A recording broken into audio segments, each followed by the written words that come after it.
one and all, and listen to tales of excitement and adventure. Tales of daring heroes, savage monsters, and bards who just couldn't keep it in their pants. Tales of friendship, nobility, drunken foolishness, and unforgettable fun. These are tales of role-playing games, fair listeners, and this is Rollin Bones. My name is Ryan Howard, and I shall be your guide.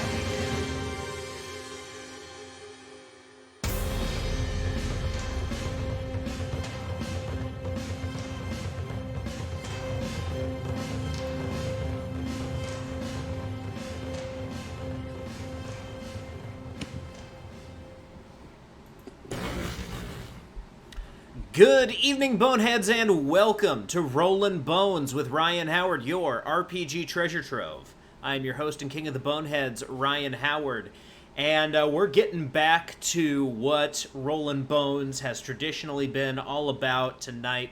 We've done a lot of actual play stuff recently, a lot of stuff related to Deadlands Hellgate Trilogy, but we're getting back to what those of you long-timers know and love as Rollin Bones, and I can't think of anyone better to kind of bring things back to the core of what the show's about than our old friend, the founder and creator of Planet X Games, ladies and gentlemen, Levi Combs. Welcome back. Hello, everyone. It is great to have you on again. It's actually been a little bit, so it's cool that we were finally able to pull this off, and finally able to bring you back on to talk about some stuff. Yeah, for sure, man. No Kickstarters going. I just want to talk and have a good hang. So it's always a good time on the show. Absolutely. Now, in the time since we had our last conversation here on the show, we did actually get the chance to meet up in person at North Texas RPG Convention, which was my first time at the show. And let me say, it was great to see you and see everyone there and kind of, get to know everyone on like a more personal level beyond just, talking to them on the show here. Oh, yeah. Put those names to faces, Absolutely. But yeah, that's a good show to do that too, man. Yeah, that show's great because you're not having to wait in line for a really long time or wait in line at all. You can just walk up to Larry Elmore and say, hey man, it was nice. It's nice to meet you. My name's Levi, and then end up having like a 20-minute conversation about Kentucky bourbon. You never know what's going to happen. Like they're all so accessible and also cool that and the way the show is put together, it's a real it kind of harkens back to the old days when gaming wasn't very popular, and you could have access to these folks, and they were so glad that someone knew their name. Yeah, absolutely. I've been trying to since I went this time, I've been trying to get Seth Skorkowski to come now, and that would be another great experience just to have him kind of, walking around the convention as well. But yeah, I love that show so much. That's going to be one that I have to keep going back to every single year at this point. Oh, yeah. I have not had that much fun at a convention in so long. It was a great kind of first con back for me. Oh yeah, man. So like you have all the big, tentpole cons, your Gen Con, Gary Con, Game Hole, all these big tentpole cons, and they're all great. But there is something special about North Texas. I don't want to say intimacy, like that's not really the word that I'm looking for, but kind of in that aesthetic or vibe of that, that is the feel, because you have the opportunity to meet people who are in the hobby and who are professionally in the hobby, and then other fans too, and you end up making these lasting long-term friendships with folks, just by rolling. It kind of harkens back to like the days whenever you were sitting around your parents' kitchen table, with the red box, and everybody was, it was everybody's first time, playing something. Mm-hmm. And a lot of folks still have those same friends all these years later. The same for this con, man. And people have gone to every single one of those cons, and they once a year they meet up there, and it's just like old times again. Absolutely. And And next time, there were so many people who I saw at the show and heard were there that I didn't get to talk to, that I've talked to since. Eric Tenkar was one of the big ones. I don't think I actually had a conversation with him at the show. We just talked about it afterwards. And Jeff was another one. I saw him at the show and didn't say anything, didn't get the chance to say anything. But yeah, it's amazing who all is always there. And even just like random games people will pull you into will be some of the most fun you have the entire time you're there. Oh yeah, those off like after hours games, and especially when the bar is going.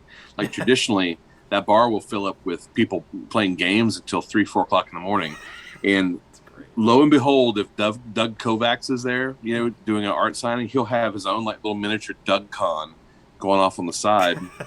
Where he and his crew are just running back-to-back, Dungeon Crawl Classics and Country Crawl Classics and all these different variations. Was it Infinity Road? All these Inferno Road, and all these other really really cool games that they're not in the spotlight. There's not a bunch of people ganged up, trying to buy in to get into them. It's just the people that he invited to come play, and it's kind of cool. He might just pick up a giant pile of dice and just, all right, this is how much damage it does, and then roll 47 die damage. Just anything goes with that kind of stuff, and that kind of carries, that sort of vibe kind of carries on to the rest of those after hour games. It's pretty cool. Absolutely. And one other thing that I discovered at North Texas, just getting to know you and Skeeter and everyone who was there, the like community nature that you guys have fostered there, especially like amongst, I guess it's now called the Indie Publishers Union. It's like you and Skeeter and the Bullets and. It's Jim Wampler from Up Happy Games. It's John Larson from Old Gator. It's Ian and Rocky from Silver Belays. Skeeter, of course, from Skeeter Game Productions. Myself, Planet X Games, and a couple other folks as well. All kind of we're just friends, to begin with, but all kind of come from a same place of wanting to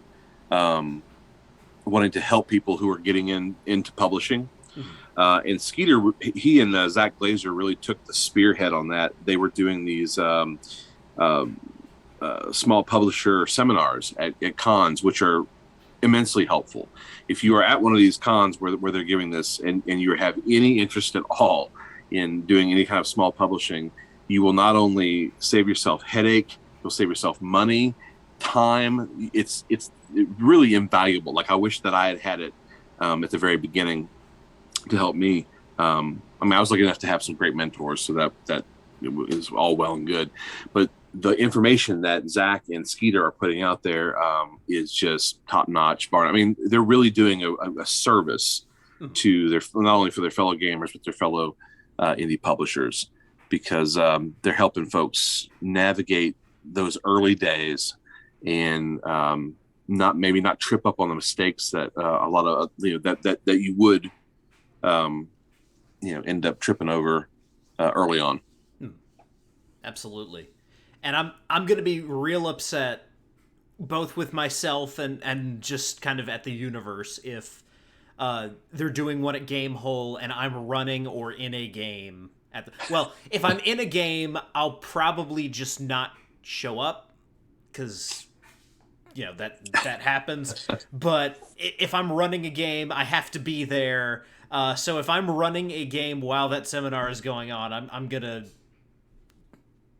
be upset. I think it's on Friday night, and I'm the time to be wrong, but I think it's at 7, and he'll have like a full panel of folks. Jeff Delaney and myself. I think probably Jim Wampler, the Silver Relays, all those guys. I believe that's how it's Skeeter's thing, so I don't know, but it's usually how it goes. And again, if you're a small publisher or thinking about publishing or have any desire to do that at all, that is the seminar not to miss, because that guy he's put together a group of folks who, are the combined knowledge is just, is enough to help steer folks right. And he's done enough times too, where it goes, real smooth. And he's got all of his info, everything, all the pertinent information just dialed in. I can't say enough good things about it. See, unfortunately, I am running a game on Friday at 7 at Gameworld Con, so damn it. Sometimes it'd be like that. Yep, absolutely. Next con, like for North Texas, or North Texas is probably going to be the next one that I end up going to, just based on the way things are shaking out schedule wise. But North Sure. Texas, I'm just gonna message Skeeter and say, when's the seminar? And Man, that guy is so nice. That he'll probably just do a private seminar just for you. I guarantee you, if you hit him up and say, "Can I ask you a couple questions?" he will stop what he's doing to help you, because that's the kind of guy that he is. That's how that is how dedicated he is to giving back and making a mark in with the helping people who are in the small publishing biz. I kind of sort of had that experience at North Texas with Ian. Ian McGarty pulled me aside and spent like 45 minutes just talking to me about publishing, because it was at North Texas where I was like, you know what? I'm going to do this Nighthaven thing. I'm going to at some point put this out. And I was talking to Ian. I was just like, I don't know how to do any of this stuff. I've never even attempted or thought about doing any of this. And Ian's like, all right, let's talk a little bit about this. Tell me about what you're trying to do here. And, he took a good amount of time with me, and I was super appreciative of that. It was honestly, one of the most fulfilling parts of the convention was just that 45-minute conversation with Ian McGarty about how do you approach artists to get art for your books? How do you fill your book with content? All Sure. that stuff. It was super, super helpful. Yeah, he's a good one to ask too, because he's done work for a lot of folks, and he's put out some real good books of his own. He has a adventure module with Rocky, Jason Gardner, called Creeping Cold, which is like the best way I can describe it is like if you took the Hateful Eight and The Thing, and you kind of mixed them together in a big jar and shook it, and then you set it in a frozen roadhouse. It's a pretty good adventure. It's a lot of fun, and yeah, and when he's if you get a chance for where you're playing it at a con with him, oh man, yeah, he really ratchets up the tension. So it's good stuff. Absolutely. Yeah, and then just the other thing from North Texas that I really took away was Dungeon Crawl Classics. I got the book there, and man, I love that system. That is fantastic. It's a great game system. Yeah, I think as far as the mainstream games go now, like it's when you look at all the big boys, and if people think Goodman's the Goodman Games is not one of the big boys, you're wrong, because if I'm telling you, if folks aren't careful, they're gonna be the leading game. Oh, yeah. That's how good that game is, and the people who play Dungeon Crawl Classics, they are fanatical is not the right word, but they are fans. Not only fans, but they are super fans, and they're very loyal. And Goodman treats their they treat their fans great. You can get a module and it's not $30. It's $9.99 at your game store.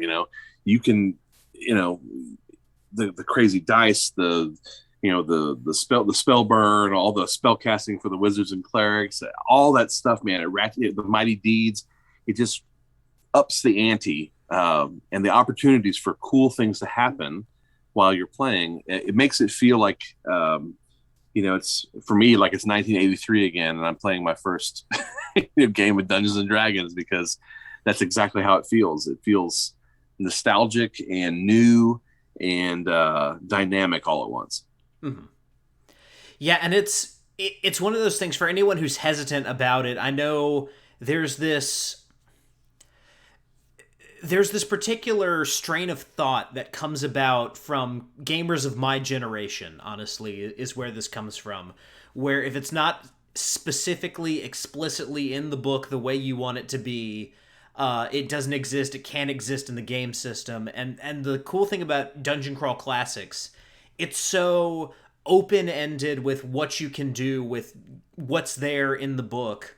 It really is that fusion, like I was talking about with Eric Tenkar, of the dice, the character sheet in your brain, of what's possible in the game. So all the crazy things you want your character to do or want your character to be, it's possible. It's not explicitly laid out as you take this path and take these feats and all. It's not like that. It's what can you do with these given rules? What does your brain tell you? Is a path forward, a way to do that cool thing that your mind is built up in game with kind of these limited rules. And that's really why I've kind of gravitated more towards these OSR lighter rules type game systems, is the fact that it doesn't have to be set in stone. It can be open to interpretation and a roll of the dice. No, I mean, totally. Do you have a copy by chance of the Goodman Games How to Write Adventure Modules That Don't Suck? No, I should probably get that.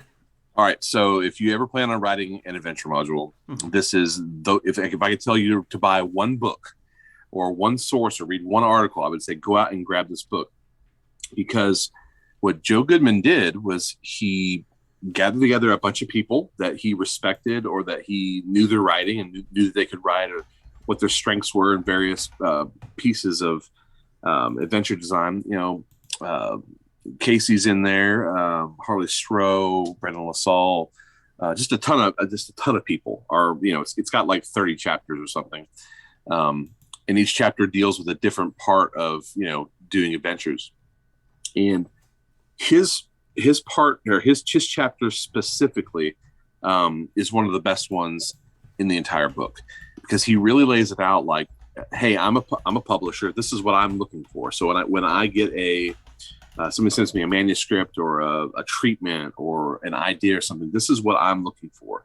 And the way he lays it out, it explains it.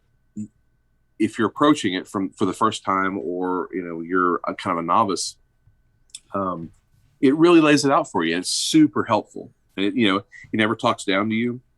Nobody in the book does. It's just a really, really good product to read, cover to cover, and and make your notes and learn kind of the ropes for writing an adventure. I've taken dozens of things from little pieces from that book, pieces of advice, and they've all been helpful. It's again, if you're writing an adventure for the first time or for the 10th time, it's just good information to have.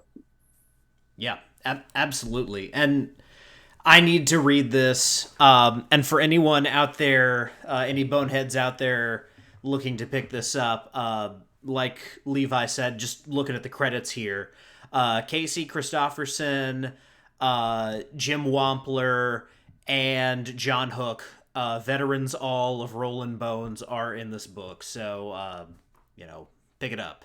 There's some great minds there. Yeah, I think Michael Curtis is in there, and Harley Stroh, and a couple of the big, the more well-known Goodman Games writers. All those guys, Brendan LaSalle, all those guys, they write the best adventures.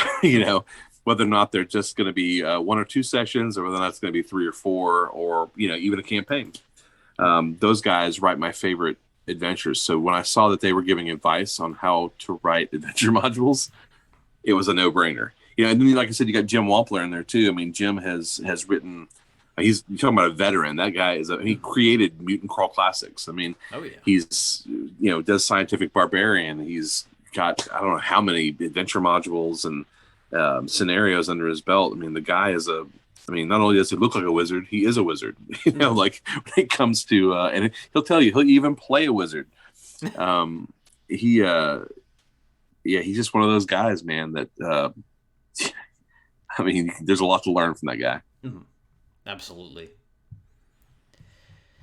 Yeah, now you mentioned that you don't currently have any Kickstarters going on. I do want to talk about one that just wrapped up, and then we'll get into one that's coming Sure. just, this next month. But not too terribly long ago, you were running the Kickstarter for Ray Guns and Robots, which Robots. anyone who is hearing that title and, seeing that Levi put this book out, Ed Bickford's all over this. So how did that campaign go, and what's something from that zine that you're kind of most excited to show everyone when it comes out?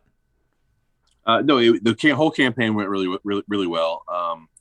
I knew from the get go that people would see Ed Bickford's art because it's very dynamic. It fits the material perfectly. I mean, Ed is one of those guys.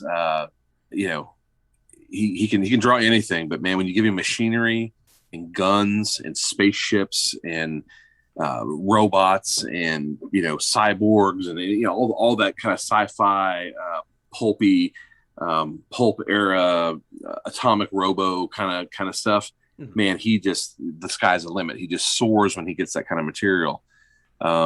So he was from day one, he was the guy that I was like, hey, I want to do this kind of light sci-fi, retro sci-fi, kind of an atomic futuristic zine. And I want your art to be, I want the cover, I want it to be full color. I want it to pop because, I'm looking at your sketchbook and I'm like, well, why aren't these illustrations in a zine or a book or something? So yeah, we teamed up on that. A couple other people chipped in as well. Lawrence Hernandez, James West from Black Pudding. You might know him. Jay Shields, and just a couple other people chipped in kind of some interior illustration art. But 80% of the art in the book is Ed, and it's a pretty book. It's our first color zine as well. So that was a bonus, another incentive to move forward with the project. Absolutely. Yeah, I thought it was so funny talking to Ed on the show in person. The fact that wasn't intentional. He didn't necessarily intend for his entire career to be built around drawing robots. He just kind of found out that's what he was good at. I was very surprised by that. I thought there was some kind of intentionality there, but he's just like, no, it's just something that people thought I did well. I don't know who burned him in the comic book industry. Because he's a professional. He doesn't say names. Yep. I don't know who burned him, but whoever did, I want to buy him a drink because they so soured him on drawing comics, or at least mainstream comics, Marvel, DC, the big boys. They so soured him on that when Casey Christopherson, the art director for Frog God, was out scouting for talent. He ran across Ed at a convention in Kansas City, and they hit it off. And Casey said, "I don't have anything for you right now, but my friend Levi does. He's got this adventure coming, and I really think you'd be good for it."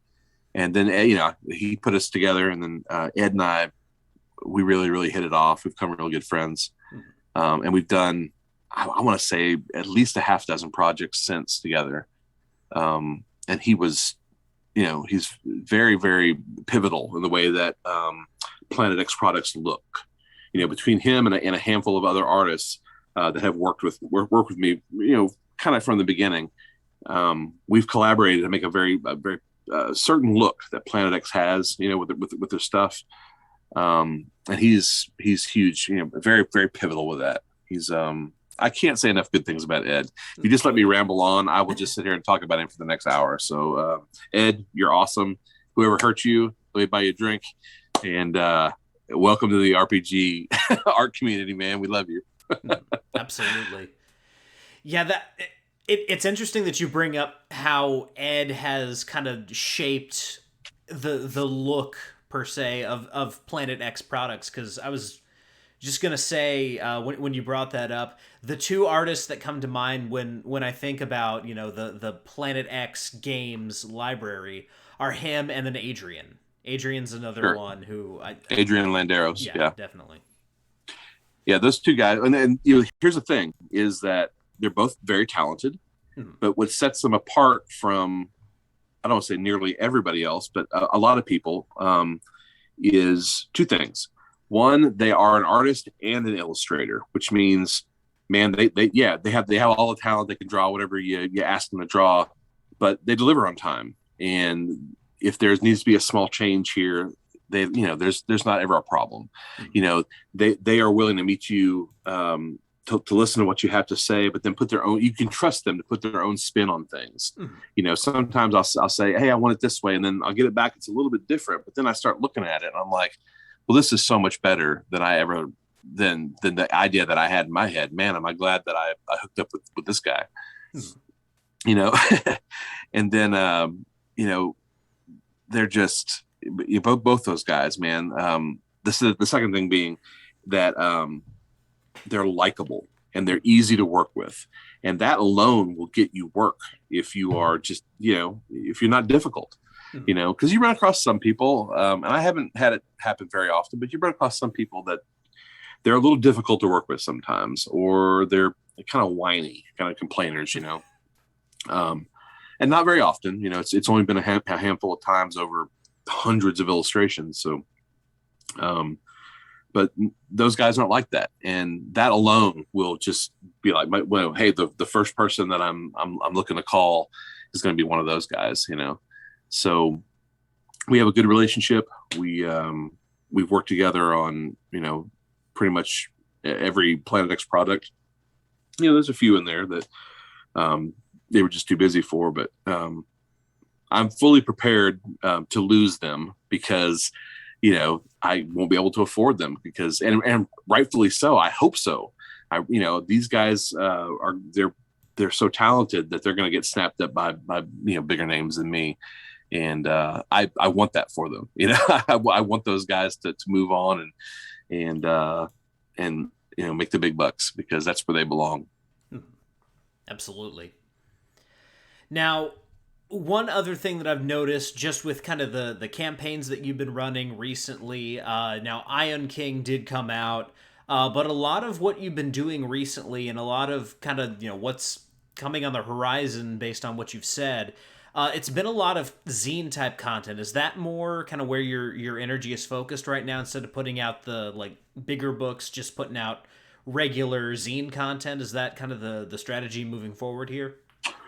No, so I did something different this year, starting at the beginning of the year with what was it? It was Magic and Shit, the magic item compendium that was inspired by my high school years of loving heavy metal. So I started, and I thought, let's do zines this year. Let's make that the main focus as far as the most product that we put out. I've got a bunch of small ideas and some different genres that I want to kind of dip my toe into.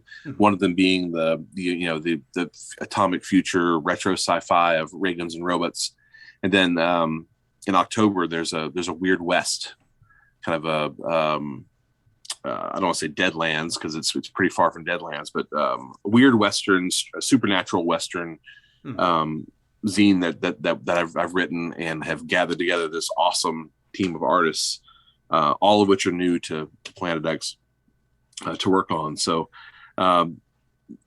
two things, I wanted to do some different things. I wanted to work on some different, show that I could do some, different genres. And then I wanted to really dip my toe into the zine world and see if that was going to be, feasible as far as, putting out content and, being able to stay in the black,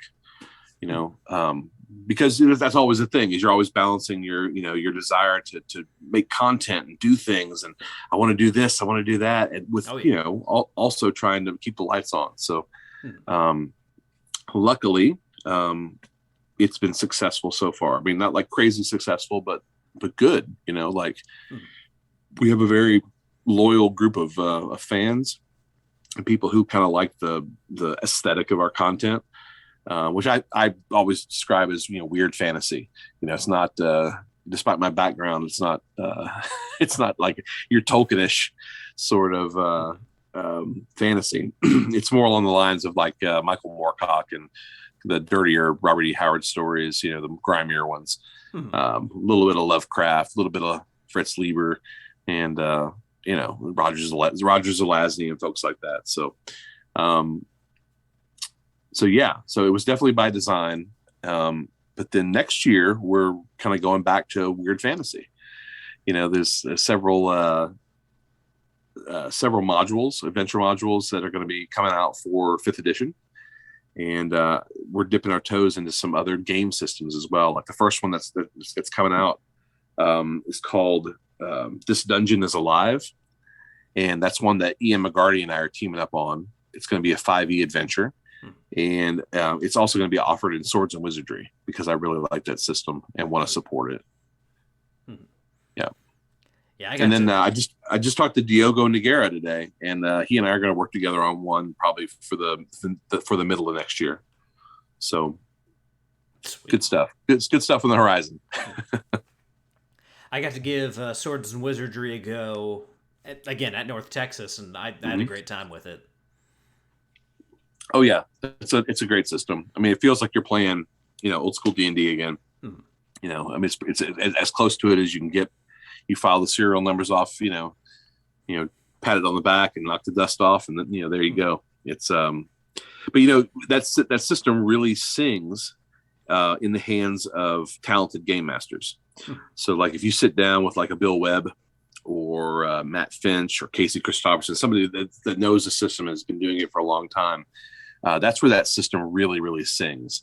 Not only in the simplicity that kind of like older guys like myself have kind of gone back to, but they know the rules front and back, and they really are able, because of the strength of knowing those rules, they're able to kind of focus on the story and the action, and those are some fun games. Absolutely. Now, you mentioned, kind of dipping your toes into Weird West. I've very much been living in the Weird West over the past month, and will continue living there up through November with Hellgate. So let's talk a little bit about that zine coming up in October. What kinds of things do you have in store, and where do you think your interpretation of Weird West is going to end up taking us? Well, I love that genre. I've loved it ever since I was a kid, and I was reading Weird Western Tales featuring Jonah Hex. There was always something weird going on in those books. And I'm just a comic book horror fan from the get-go. And you'll see a lot of that kind of creep into the vibe of the stuff that we do.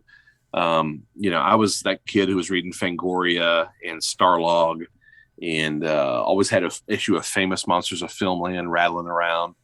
I had the House of Mystery, Where Creatures Roam, the Haunted Mansion, all the ghost comics, any kind of suspense comic, Swamp Thing, any kind of monster comic. That was kind of my vibe. So, fast forward to now, I'm in my 40s, and I've played Boot Hill, I've played Aces and Eights, I've played Deadlands. Really looking forward to playing Dark Trails and Weird Frontiers and all those games. I've got them. I've looked at them. Haven't played them yet, but that whole genre, I guess it's really a subgenre. It's like horror Western, really appeals to me. Again, not only from when I was a kid, but I'm just a Western fan in general. My dad grew up. I grew up watching Westerns with my dad, and Bonanza and all that, all that kind of stuff. So when it came time to do this, I felt the well was really, really deep. And you asked kind of where it falls into. Like, Deadlands has a real good kind of all around Weird West vibe. You never really know. Hold on, let me backtrack that up. It's what's the word I'm looking for here? It is a system that incorporates a lot of different elements, for that genre. And really, I think that as far as RPGs go, I mean, the heavy weight really lies on Deadland's shoulders. They've been carrying that torch for a lot of years. So, to me, they get A+ mark on all that. But we're like something like Weird Frontiers is very, Western meets Cthulhu. Mm. You know, this project that we're doing is not any of that. It's more like Famous Monsters of Filmland meets 310 to Yuma. you know what I'm saying? Mm-hmm. It's very much, but in the middle of all that, it very much has a fun tone as well. So there's you got your classic monsters, you have all of your classic Western tropes, you've got all the things that you would expect to see in a Wild West flavored RPG rule set. Although it's not a rule set, we'll get to that in a minute. It's very much a source book or a companion to an actual rule set. But yeah, it's got all those elements, but there's everything mixes together, and it comes out with a very specific and fun tone, I think. And you might not, when you think of Weird West, you might not think fun as far as like the tone of the thing, but it really does come out good. There's a little darkness there, but we're having fun with it. So. Oh yeah. Yeah, and when you mention kind of that fun tone, there is kind of that element of dark humor to a lot of kind of Weird West stuff. The big one that stands out in my mind, even though it's a more modern set movie, but From Dusk Till Dawn is very much a Weird West film, and there is that kind of gleeful madness about that entire movie. Yes, yes, you get it. Yeah, most definitely. You listen. There's a couple little miniature scenarios in the zine. They're not too long, but just the titles of those scenarios alone will give you an idea of kind of where our head's at as far as the actual play of things.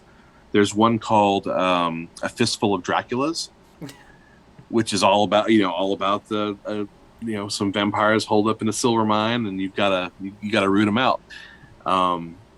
But then there's one called The Chittering Lullaby of Father Locust, which is all about you ride into town and what's this swarm of locusts doing here? Why is the town covered from head to toe? Why are those people holed up in the church? And you get it kind of goes from there. It's a little darker. But then on the other side of that spectrum, there is an adventure called a miniature scenario, only a couple pages long, called The Town That Dreaded Cream Filling. And you think about that, like, what is this? Is this, am I playing Bunnies and Burrows or Toon or something cute like that? No, not at all. Like, it has kind of a strange thing going on in the adventure, but we play it straight. There's no, if you run into the town guns blazing, thinking you're gonna, have, just joke around and that everything is harmless, then you're in for a short gunfight. Mm-hmm. But without giving away what the adventure is actually about, that was my favorite of the three to write. It's got a fun tone, but it's very dangerous. So you gotta watch. You gotta be on your toes. Watch your P's and Q's. Mm-hmm.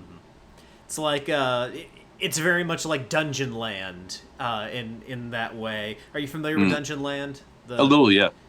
The Gygax module that's set in Wonderland. Yeah, absolutely. Yeah, I never play. I have it. I've read it. I've never played it, but I would. I'm all for stuff like that. With this, as far as like the town that dreaded cream filling, the idea behind it is, again, without giving too much of it away, your characters ride into town. You're either coming out of a vast desert wasteland, you're parched and barely alive, or maybe you've been forced to eat some peyote, or who knows. There's a bunch of different ways that you can get into it that we offer. But the town's been taken over by Twanky the Kid, and he is literally this giant cream-filled outlaw desperado. Mm-hmm. But no one seems to notice. No one seems to know what you're talking about. Like there's a whole thing going on there, and if you take it, if you just laugh it off, man, Twanky's gonna fill you full of hot lead. Mm-hmm. So and there's other little things going on. Again, don't want to give any more away than that, but it's out of all the adventures or scenarios that we play tested, that was the one that everybody was like, this was my favorite. This is the one. So I hope people have as much fun playing it or it appeals to them as much as we had playing it here at Planet X. Now, when you were playtesting, what system were you running all this in? So we did a couple systems, actually. We did a few of them in Boot Hill, which just turned out to be pretty lethal. But that's just Boot Hill in general. Yeah. Excuse me. And then we did Deadlands. Gotcha. Which I've always been a fan of Deadlands. Going back 20 years probably. That Braum cover, if you don't look at that and your brain doesn't melt with pure RPG ecstasy, I don't know what you're thinking. So absolutely. Yeah, but the whole idea behind this is it was the same with Ray Guns and Robots. You can take this zine and you can use it with your already established Weird West campaign. And it's like the Phylactery in that way, our other flagship zine, in that it contains just a ton of stuff that you can use. It's got magic items, for want of a better term, or supernatural items, or however you want to classify it, that fit a very Weird West theme. It's got locations, that are fully statted out and has all the NPC information, and it's got a really awesome list of non-player characters and like Wild West personalities that will make for great and very memorable NPCs in your game. There's quirks and perks and disadvantages that you can add in. And the way that we come at it from, you can either have them at the beginning of character creation, or your game master or judge or whatever system you're using can take those, and after a successful adventure or scenario, they can that can be a reward. So it kind of moves around the systems like that. But as far as game mechanics in the zine, same with Ray Guns and Robots, is that we put just enough in there that somebody who has played a role-playing game before, has played one game of the world's most famous role-playing game, they can look at that and go, oh, that's I know the power level of this person. I can kind of adapt it for Deadlands, or I can walk it back and I can make a Boot Hill character in 2 minutes. It's pretty easy to follow. Yeah, absolutely. Yeah, I always find it interesting how you are able to kind of take these concepts that will fit broadly into different role-playing categories and make them specific enough that people can take something from the Phylactery or one of your other zines, but also general enough that it's not locked to specifically 5e, Pathfinder, DCC, what have you. It seems Sure. like something that's actually pretty hard to do. Do you find it difficult to give enough that there's something of substance there, but not so much that you're locked into a specific rule set with what you're providing for people in these books? I didn't think about that for a long time. I was just doing my own process of creating adventures. But then I read a review on 10 Foot Pole by Bryce Lynch. I don't know if you follow that blog. If not, you should, because it's he's brutal in his reviews, but he's almost always right. It's a good blog to follow. And he reviewed one of my books called it's actually one that I did for Necromancer Games called Horror Out of Hag's Jaw, which is it's set up like a fantasy game, but it's a horror game. Once you get past the cover, you're like, oh, this is totally a horror adventure. And he in his review, and this and when I read it, it all kind of clicked for me. He said that you could tell that instead of using game mechanics to back up the story, what I was doing was I had the story. I had thought out the whole story in advance, or how things should go, and then I made the game mechanics fit around those. And I got to thinking about it, and I was like, he is right. Oh, hey, listen, the dark cellar is cold. Well, why is it cold? Oh, well, there's brown mold down there. Or there is a gelatinous, slobbering creature in the old ruined church.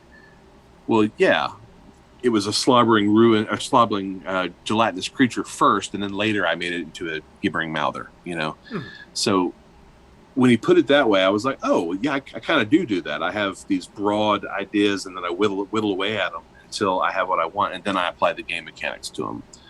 So I hope that answers your question.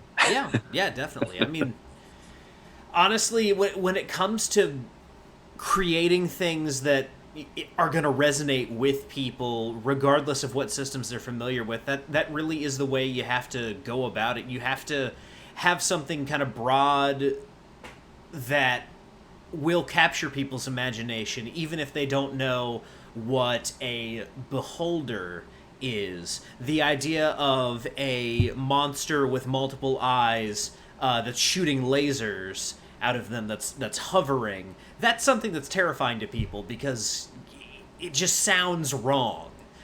So not knowing specifically what a beholder is, I had that when I threw one at the game I played with my family. I was like, here's this creature that none of you have heard of, and it's this giant monster with one eye, and it's got these multiple eye stalks that are, and the word eye stalks, my sister got tripped up on that. She's just like, that's gross.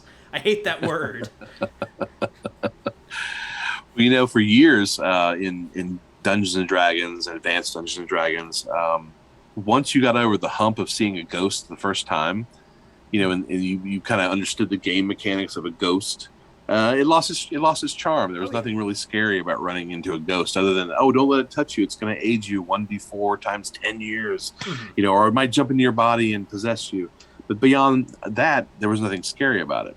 And then along comes Dungeon Crawl Classics, and they're like, oh, no. So yeah, ghosts can kind of do that sometimes, but here's another D20 thing, other things that they might do instead. They really personalize ghosts in DCC, which I think brought the horror and the terror back to encountering a ghost, because you don't know what it's going to do anymore.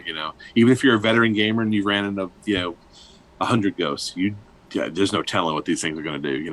And that's cool. Again, that's kind of goes back to what I was saying about DCC again, about how it's nostalgic but fresh at the same time. So. Yeah, absolutely. Now, one thing I do have to ask you, because I run into this every time I try to get people to run a Western game. It's why I'm honestly glad that someone else had a game that I could just drop in with Hellgate. But when it comes to Western games, you get people excited at first. They're like, oh, this is interesting. This is new, not, fantasy D&D, and that excitement carries them about halfway through session 0.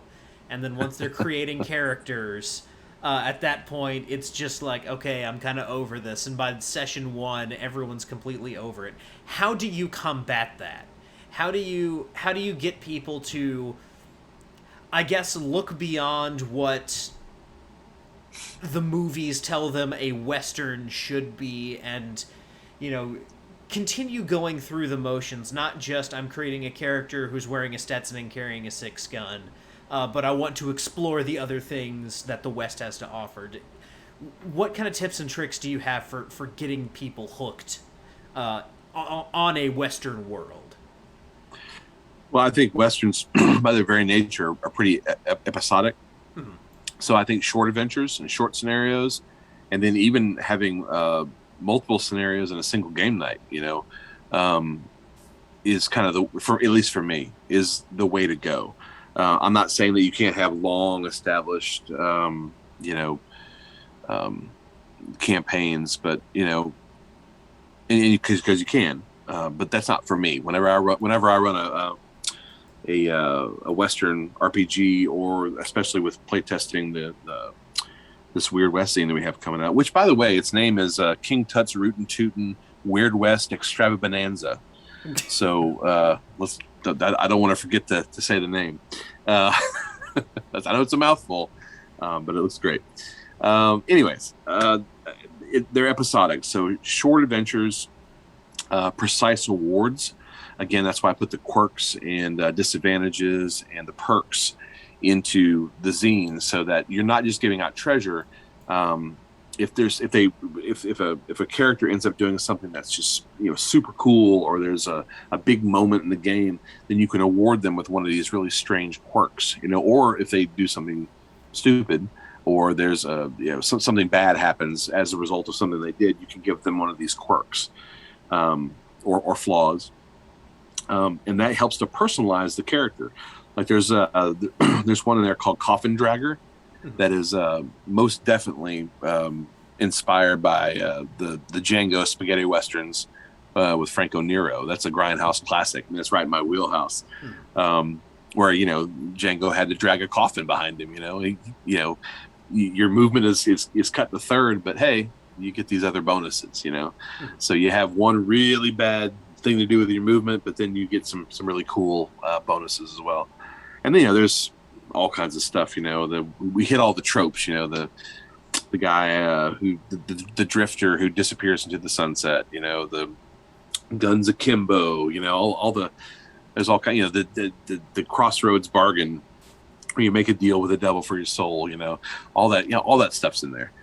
So those are cool little perks and tricks. I think that help to personalize characters past just what is in the rule books. Anybody can get these feats or these abilities that are in the book if they build their character right, but not everybody can get the cool things that the DM is just gonna hand out to that character because they did that one thing.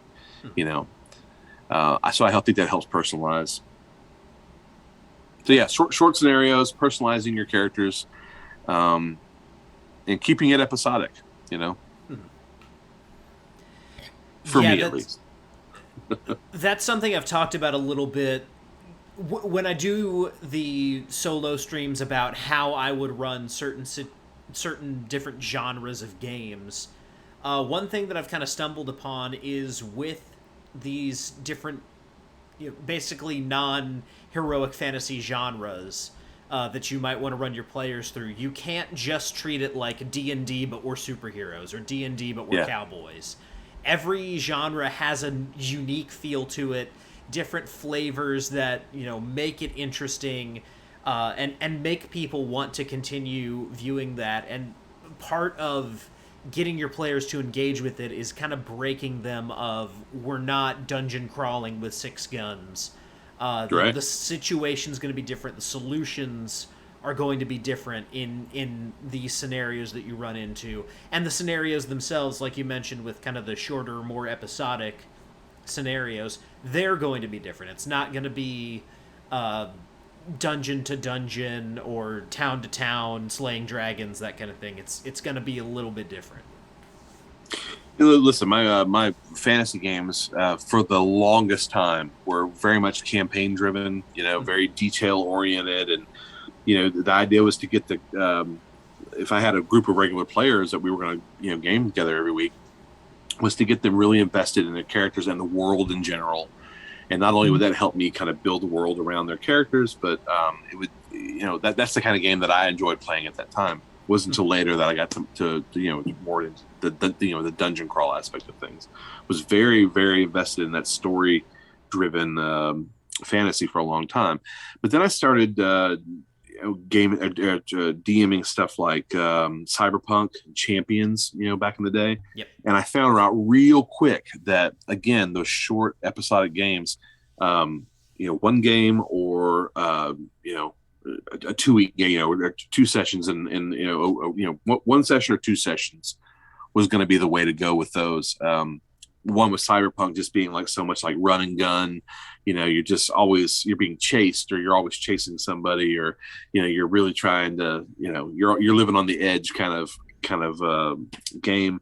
Then with Champions, you're thinking comic book format, because it is superheroes. Yeah. So I'm thinking like there's definitely an opening act, a middle act, and an end.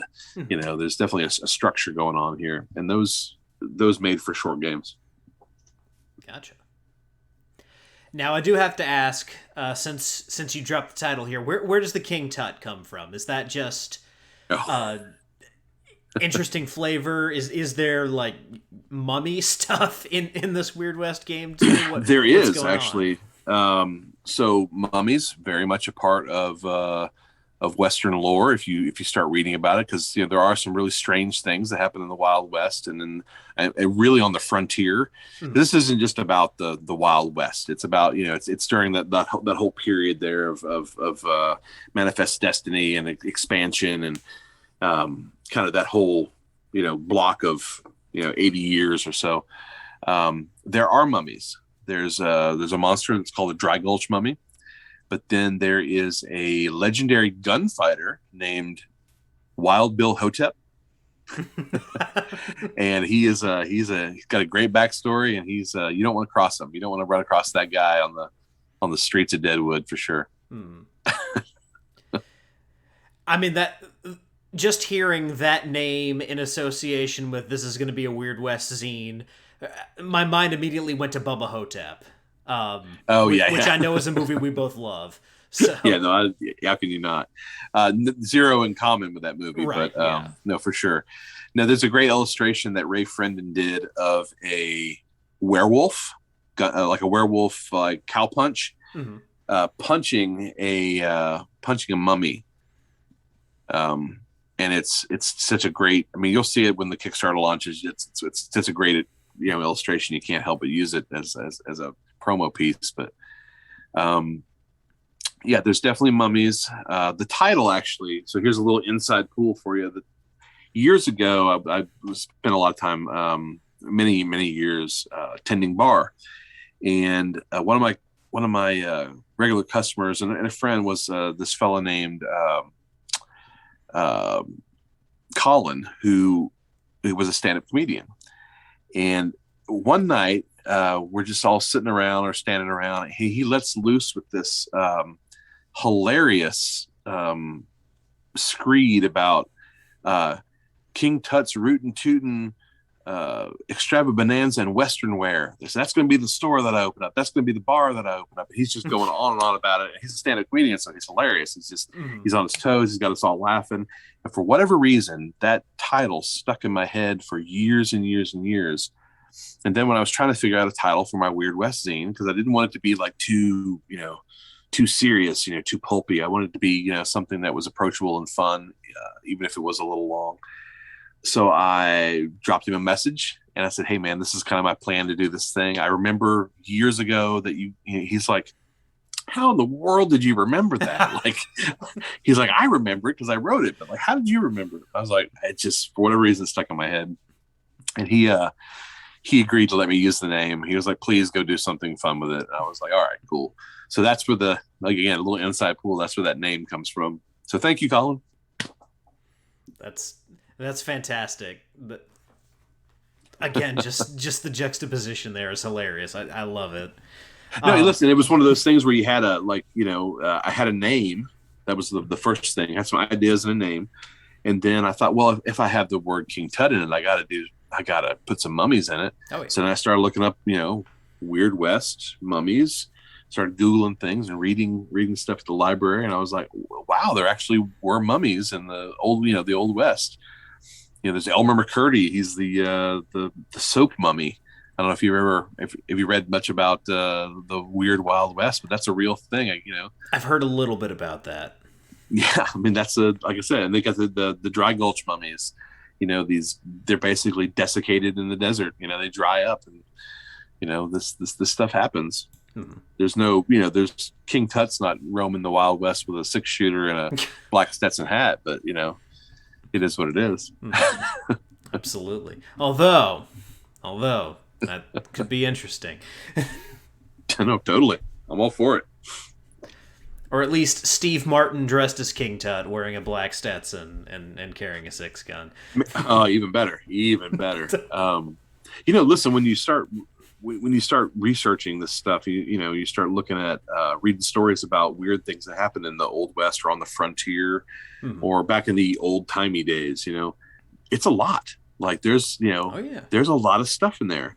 You have to be real careful that you're not duplicating material that's already been done by a giant whose shoulders we're all standing on with this genre like Deadlands, or even something newer like Weird Frontiers or Dark Trails. So you have to be real careful you're not duplicating material, but it's wide open for some stuff. Like every edition of a Weird West zine is going to have a chupacabra, or a game is going to have a chupacabra. But how do you put a spin on that so it's not the same as everybody else's? A lot of strange tales, man, and not just gunfighter tales or mountain man tales, or even with native folk tales. So there's just so much weird stuff going around. Mm-hmm. Did you know there's a whole what was it, a troop of camels were imported over from the desert, like from overseas in the Middle East, brought over to the frontier because whoever this person was that ordered this had it in his head that these animals would be great out on the frontier, which they probably came over and they were like the Camel Corps or something. This is a true story, mm-hmm. This is something that really happened. So how do you take? And of course they all probably died. Yeah. But, they're not meant to not meant to be over here. But how do you take something like that Weird West fact and then turn it into something that fits your game? How do you make a monster out of that? How do where does that all come in? So there's a bunch of stuff in there like that, where we took something that was part of actual history, and then we twisted a little bit, we added a little bit over here, and then see what came out the other side. Mm-hmm. Yeah, absolutely. And honestly, there's some great stories that come out of just weird little factoids of history, and weird there's so much so much of what we now call steampunk. It comes from just looking at designs of things. People were like, well, if we could do this, this, and this, we could build this weird thing. Like looking at Da Vinci drawings and stuff that he wanted to make, and there were entire genres born out of just weird factoids of history that create some really interesting stories.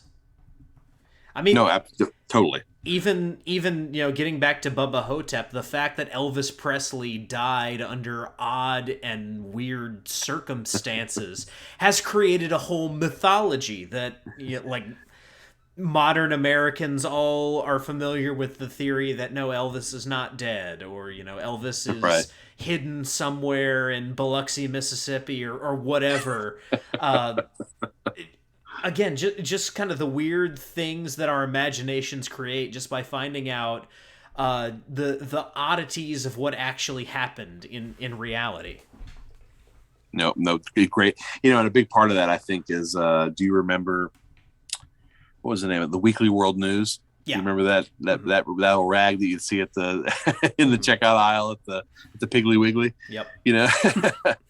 Those. I think that had a lot to do with before the internet came along, with helping to perpetuate those conspiracy theories, mm-hmm. and then just the really strange, odd, totally nuts stuff like that. I mean, would we have a Bubba Hotep movie without the Weekly World News? I don't know. Maybe not. I always associate that stuff with the part in Men in Black where they're going to the newsstand, and Kay grabs a whole bunch of those and hands them to Will Smith, and he's like, best investigative journalism out there.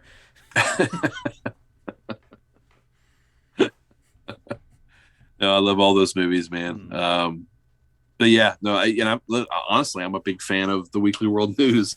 I used to buy it all the time on my lunch break just to crack myself up. It was like 80 cents. What are you going to do? It's a pure comedy, and you can get those big omnibuses now of all the collected issues.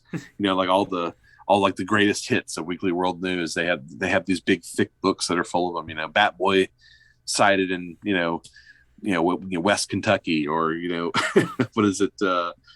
Hillary Clinton, mixing it up with space aliens, or whatever. There's there was always an Elvis impersonator on the cover of one of those things. Creature from the Black Lagoon, snatches, Holly Berry, or whatever. Mm-hmm. There's no telling what you were going to read in those things. I think actually, yeah, Professor Dungeon Master just put out a video on Dark Vision where Bat Boy's in the thumbnail. So wonderful. Nostalgia is alive and well for that stuff. No, that's the good stuff right there. Anybody who drops a Bat Boy reference, you're okay with me. Yeah, absolutely. I had to explain cryptids to my mom the other week because I saw a Bigfoot shirt at a gift shop here in Chattanooga, so a couple hours from here. And I was like, do we have like a Bigfoot cryptid in Tennessee? And my mom's like, what's a cryptid? And I was just like, oh, let me tell you, tell you some stuff here. That stuff is alive and well throughout the United States for sure. Like one of my, I don't say passions, but one of my side hobbies is roadside oddities and just strange museums and just odd statues. And whenever I go on a trip to somewhere, I always allot out a ton of extra time because I'm going to take that 30-mile detour to go see that, statue of from the Mothman prophecies. I'm that guy, who's going to go looking for the Bigfoot museum. Mm-hmm. And everywhere you go, man, every state has something strange like that, some local legend or myth or mythological creature. In Arkansas, where I'm from, it was the what's it called? It's in Fouke, Arkansas. It's the Boggy Creek Monster. We have the Boggy Creek Monster, which is like a version of Sasquatch or whatever. But what is it? Oklahoma, they have some sort of water monster that's supposed to be in a lake. And then you go over to Missouri, it's something else. And then, Texas has the chupacabra, and then, you go up, wherever. I think it's, was it West Virginia has the Mothman, it's something different for every state, It's all alive and well. Absolutely. Absolutely. And that kind of imagination and weirdness is, it's definitely something worth supporting and not something I want to lose ever, because the second we stop having people looking for Bigfoot on Discovery Channel, then I think Western society as we know it has collapsed. I just want them to find him one time. Yeah. Just like chilling in the woods, that'd be great. Haven't I made it clear I don't want to be found, guys? Yeah, no, hey, listen. It's always the same kind of guy out in the woods looking for those guys too. It's a little sad, but hey, they just declassified all that UFO stuff, so maybe we're due a shocker here lately. I mean, nobody wants that to be more real than me. I want it to all be real. I want my werewolves and Sasquatches and aliens for sure. I mean, my biggest fear with alien, everyone likes to think that the aliens out there are so much more advanced than us. I'm afraid they're just going to be worse than us. Like their TV is going to be a lot worse than ours. It's like when South Korean pop music crossed over. I was just like, why? What is this? How is this? If we find out like alien pop music is a degree worse than that, I'm out. No. Hey, alien pop music. That's a great name for a zine, actually. Yep. Absolutely. Alien pop music. You could do a whole 24-page zine on that, man. You could write it tonight. Fire that laptop up. I will say you have inspired me to talk over ideas with Ed about some kind of wrestling themed zine just for like use in whatever system, even something like D&D, because I've thought several times about how to make a professional wrestler in D&D. I think that would be something that people would get a kick out of, if nothing else. No, for sure, man. And I'm trying to think of the name of it might just be Lucha, might be the name of it. Mm-hmm.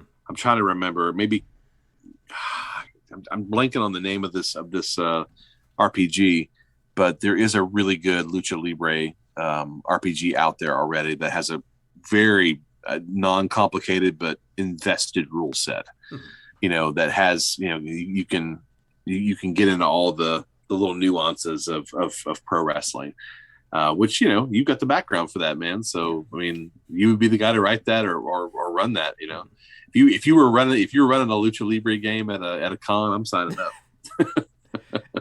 I know that Worldwide Wrestling is out there. I've talked to the guy who put that out on the show before.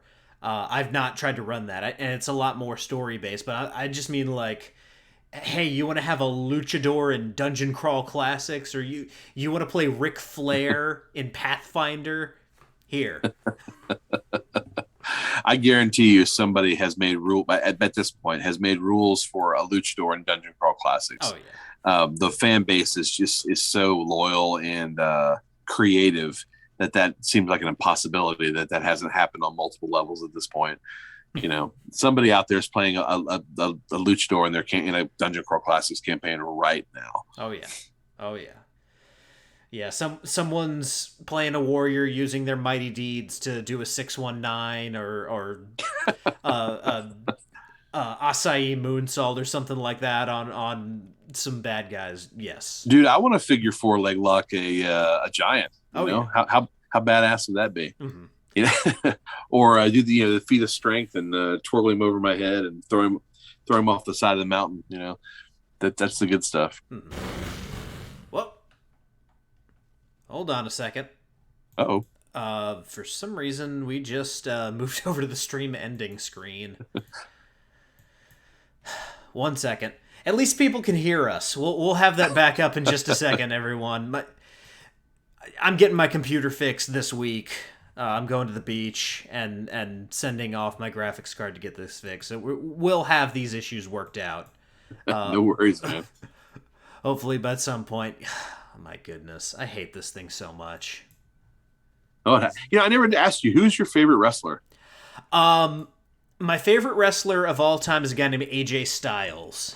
He's more of a modern Gather wrestler. round, one and all, and listen to tales of excitement and adventure. Okay. All right, we're back, but it started playing my intro. Okay. Here we go. All right. All right, we're back. Okay, so yeah, like I was saying, AJ Styles is my favorite wrestler of all time. And he's in WWE right now. He's still wrestling, but he's a great high flyer, great striker, that kind of thing. So he's my go-to when it comes to favorite wrestler. Now, listen, I find that when I ask people that question, who's your favorite wrestler, it's always the era that you grew up in, mm-hmm. or the era that you are most invested in wrestling in, where whoever was the person, Like for me, when I was a kid, like the first wrestler I could ever remember loving was the Great Kabuki, mm-hmm. with his, deadly green mist that he would spew out of his mouth to blind his opponents, mm-hmm. And it quickly moved on to, Dusty Rhodes, the American Dream, and Ric Flair. Those were my guys. But when WWF at the time, as it was called, when that hit, cable, and you could see the matches, in the middle of the week, on the weekend, it was a constant turnover.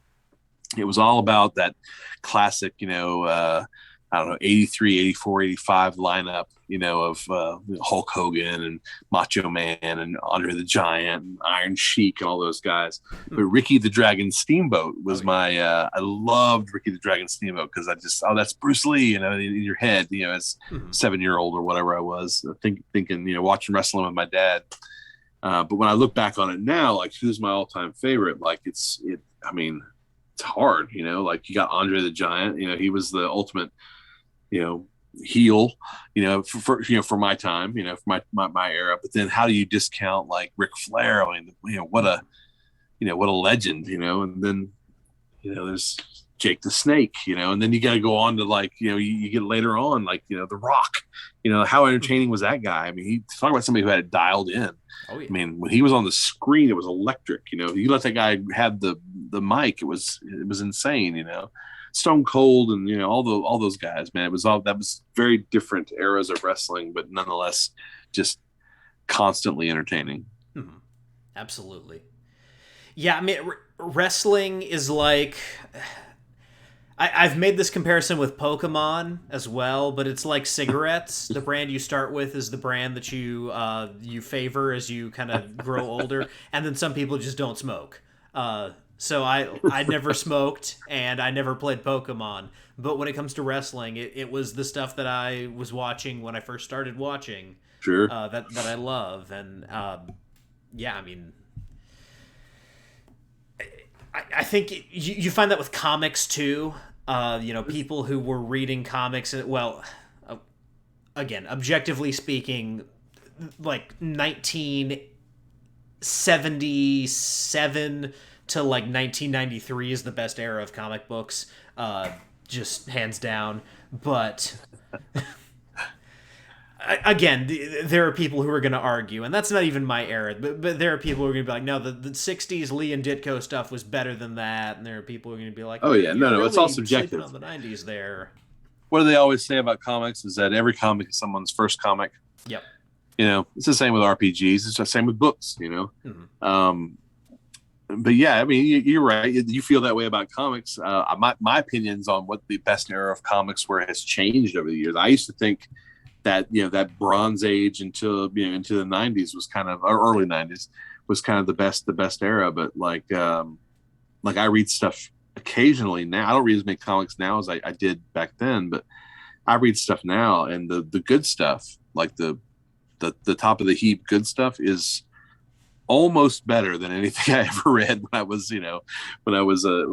Is it my favorite? No, because I have the nostalgic attachment to earlier things. Is it all going to read like The Watchmen or Dark Knight Returns or V for Vendetta or anything Alan Moore ever wrote? Is it all going to be that smooth and flawless and awesome? No. But as far as the style, it definitely builds on the it's the standing on the shoulders of those great, those titans from yesteryear, Mm-hmm. But it is what it is. What are you going to do? Yeah, absolutely. So as we're wrapping up here, is there anything else you want to discuss? Anything you want to put out there? Anything you want to plug? Just as we're kind of, wrapping things up, King Tut is going to be coming out in October.